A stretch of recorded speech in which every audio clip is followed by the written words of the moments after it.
Video game soundtracks have this strange power to transport you to a time or a place, regardless of how long it's been since you listened to it. If I played this, I'm in my bedroom at my parents' house playing on my Xbox until the early hours of the morning. Or if I played this, I'm deep underwater exploring a world which terrifies me by its very existence. Whether it's taking you back to where you played the game or the world of the game itself, soundtracks have this effect far more than normal music. Now sure, if I listen to some early Eminem, I might feel like I'm 13 again and I've just learned how to swear. But with soundtracks, the music is tied to a specific setting and the feelings evoked are 10 times as powerful. Not only can they take you back to specific times and places, but they can also remind you how you felt at those times, the excitement of seeing your first dragon, the terror of being seen by your first Leviathan. As normally happens on this channel, I started writing this video with the idea to showcase a few game soundtracks and the different ways they make you feel, and in the process I ended up focusing in on just one emotion, and the different ways soundtracks use it to make you feel a whole lot. That emotion is hope, and the 3 games I'm going to talk about each use it in dramatically different ways, but all of them use it damn well, so let me tell you all about it.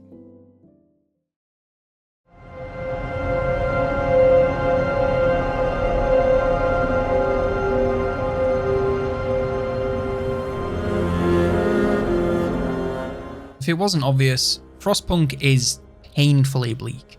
Humanity is down to its last hope of survival by building small cities around these giant coal-chugging generators that can just about throw out enough heat to keep people alive for just a few days longer.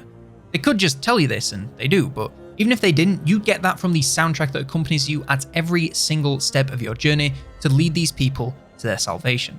Now, I'm not a musically gifted person, so you'll have to forgive my no doubt very poorly worded description of all of the music today, but in my opinion, it perfectly encapsulates everything about this game in a single track. It opens with an almost imperceivable synth in the background, alongside the sound of rushing wind, already making you feel like you're in this world with icy gales blowing all around you. A single string joins in and travels up and down in pitch, what makes it clear that the trend is lower and slower. Hope is still alive, but it's fading fast as the situation becomes more dire. More instruments join, there's more strings, and a piano ominously setting the tempo for what's to come as time ticks ever onwards. Every new sound is more desperate than the last, almost sounding like cries as it builds to a crescendo of mounting pressure and despair. And then everything suddenly shifts. It's a faster pace, almost like marching. The string is still there from the start, quickly joined by its friends, but this time they're building up towards something rather than falling down. The music is not going to go quietly, and neither will your people. There's a brief pause filled with high-pitched strings, raising the tension as the build continues, with more instruments joining the ensemble. The march becomes louder and a ticking sound enters the fray. Time is running out for humanity, but while there's time, there's something we can do, so you better get busy. This is all from a single song that is aptly titled Frostpunk Theme. Not only does it set the tone for the game, but in my opinion, it makes you feel everything you need to understand the gravity of the situation. In-game, humanity really is at the end of the line, and the responsibility has fallen to you to lead your small group of people to their salvation. By estimates made from real-world census data at the time, London had over 4.5 million people, and now you're down to a fraction of a fraction of a fraction of that, not even accounting for the countless others around the world. Unsurprisingly, the rest of the Frostpunk soundtrack is just as powerful, including that of its expansions, but by far the shining star of this game's music is another excellently named track, The City Must Survive. Mild story spoilers for Frostpunk ahead. I'm going to be incredibly vague in what I tell you, and this game has so much more story than just the events you play through, but I thought I'd give you a fair warning just in case.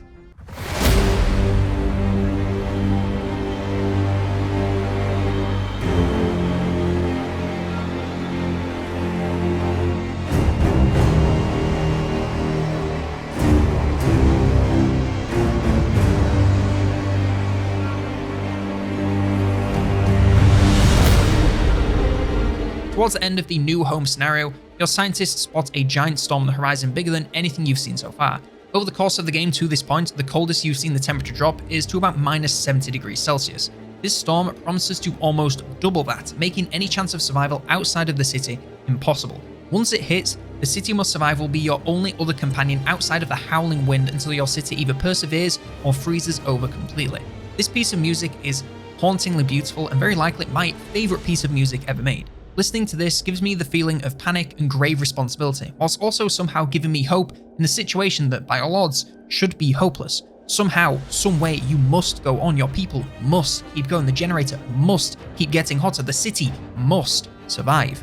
Even if the entire world freezes over, even if the temperatures drop well below -100 degrees, colder than any temperature ever recorded on this planet, this city that grew from a handful of people must survive.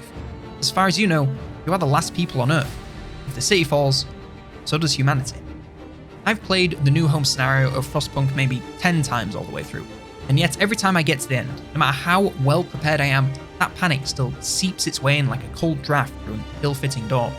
Once the storm hits, the gameplay is fairly minimal, aside from a few scripted events to test just how prepared you are, so all you can do is hope that you did enough. One of these scripted scenarios sees a man asked to leave to look for his child, but somehow get out of the city. If you give him supplies for his trip, he'll head out into what can only be described as a certain death. At -60 degrees, without proper shelter and heat, a person would succumb to hypothermia in a matter of hours. What hope can one man have of finding a child alive at temperatures over twice as cold? Even if he can see where he's going, which is going to be a challenge in and of itself. And yet, somehow, he not only finds the child alive, they also manage to make it back to the city, severely frostbitten, severely ill, but alive, and happy. I'm not quite sure why, but it never really fails to choke me up when I get that event pop-up. Against all odds, the man and his child survived and made it back to the city. Maybe, if they can do that, the city can survive. After all, it must.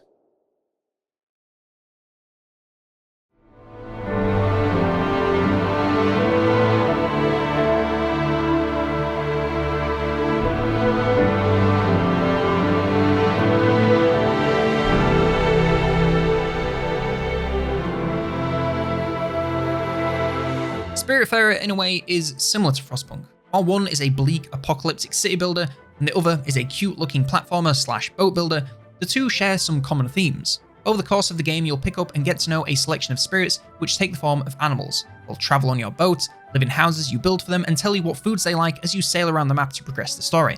But what I haven't told you is that you're on this boat at the request of Karen, the old ferryman of the dead, and you're here to transport these spirits to their final rest. Another spoiler warning here, I'm not going to go into specifics and keep it in sweeping statements, but still, this is for sure a game that is best experienced blind, so you have been warned. It's strange how playing this game and listening to the soundtrack, you can fool yourself into thinking that you can save some of these spirits, or at the very least, help them find peace before they move on. Each new spirit will introduce you to some new mechanic or quest chain, taking you to exciting locations. All of these are paired with their own beautiful piece of music, from the jaunty coastal village of Hummingbird to the unbridled wonder of meteoroids.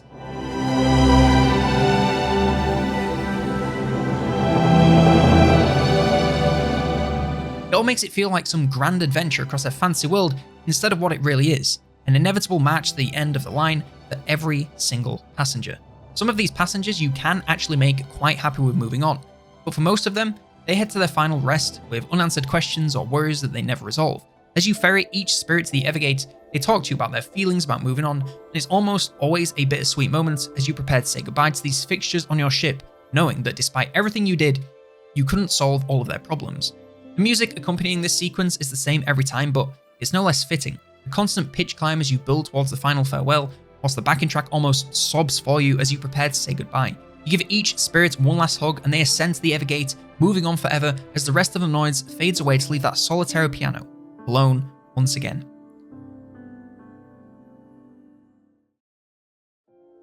Every piece of music in this game was crafted with the intent to make you feel this constant hopefulness without forgetting that there will always be the same inevitable conclusion no matter what you do. See, I was wrong when I said Spiritfarer was similar to Frostpunk. They're actually total opposites. In Frostpunk, you somehow manage to find hope in a situation that seems hopeless. In Spiritfarer, the cute art style and uplifting music lull you into this false sense of security that you can fix all the problems of this world. And when it comes down to it, you never had much of a chance at all. It's not a flaw of the game or storytelling. Accepting that we can't fix everything is just a part of playing the game and, let's be honest, life. But knowing that doesn't make it any easier to let go. I wouldn't dare spoil the details of this game, but what I will tell you is I highly recommend you play it, even if it doesn't look all that up your street. The story here is well worth it and one of the most touching I've played in a very long time.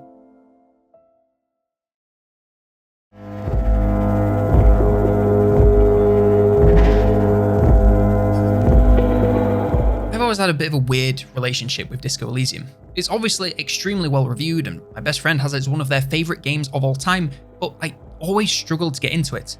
However, the one thing that finally got me to give it a proper go was illness. For some reason, whenever I wasn't feeling too hot, Disco Elysium was my go-to game to play. Maybe it's because I knew it was quite slow paced so it wouldn't make me feel worse, or maybe it's because the soundtrack makes me feel... Well, just take a listen and you try to explain it.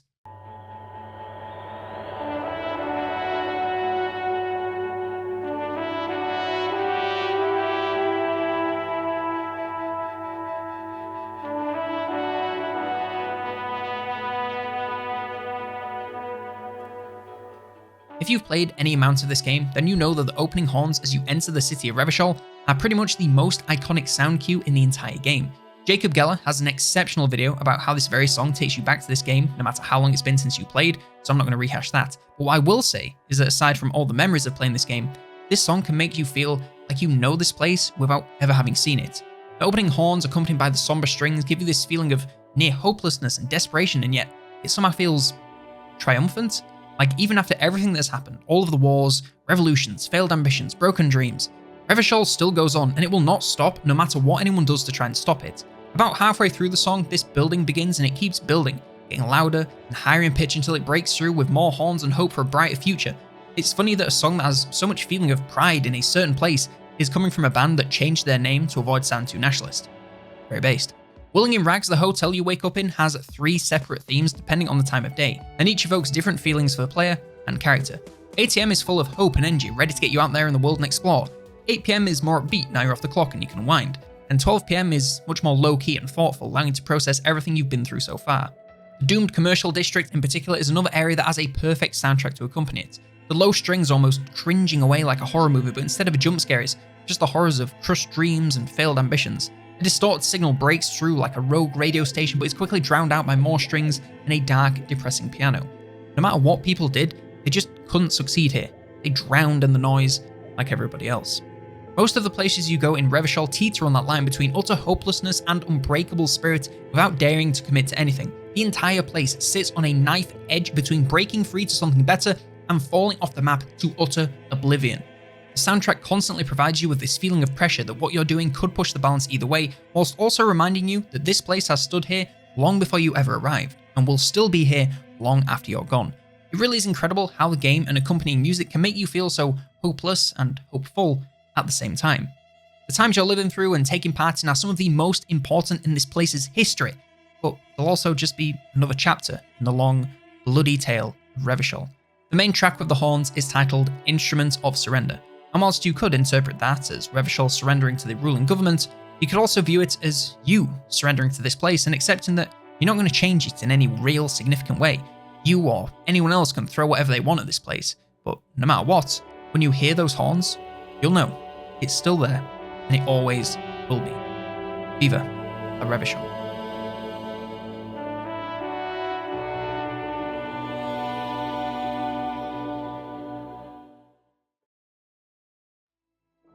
I think the reason I stuck to hope for these 3 games I picked is that it's one of those difficult emotions that you don't really know quite how to feel about it. It's simultaneously one of the greatest gifts you can ever receive, but it's also a hand grenade placed in your hands with the pin pulled out, ready to explode and devastate you at any moment. It is something that I think is quite hard to evoke in games, since in the back of your mind, you always know that no matter what happens, your actual life won't be affected by whatever happens on the screen. Sure, you might want that character to live or for the good guys to win, but true hope, that agonizing what if, that's a lot harder to come by. And I'm not just talking about in games. In the world right now, it can be hard to have hope for anything. The planet is cooking us alive.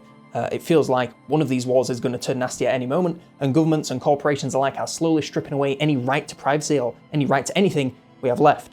In a weird way, even though these 3 games are some of the most depressing stories you can play, at least they offer the escapism of having a little bit of hope in our lives. Without music, these games would still be good. Frostpunk is a very competent survival city builder with unique temperature management. Spiritfarer is a fun exploration game with a cute art style, and Disco Elysium is still one of the best written games of all time.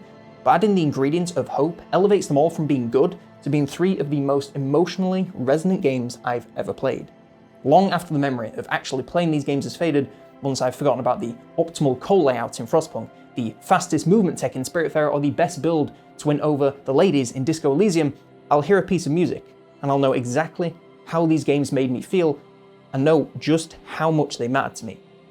At least, I hope I will.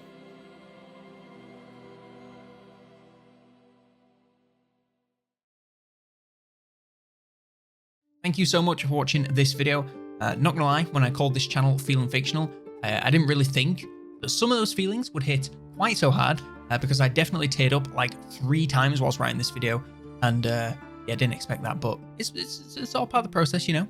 I hope I managed to get across some of the impact that these games and their music have had on me, and I definitely encourage everyone to play basically all the games I've talked about today, whilst they might not be for you in the gameplay department. The story and obviously the soundtracks and the emotions that these games give you are definitely something that I think everyone should experience at some point in their lives, especially Spiritfarer. That one absolutely slaps. But yeah, that's everything from me. Let me know in the comments below your favorite video game soundtrack. I'd really love to know. Like the video if you did. Love yourself no matter what, and subscribe to see more videos like this.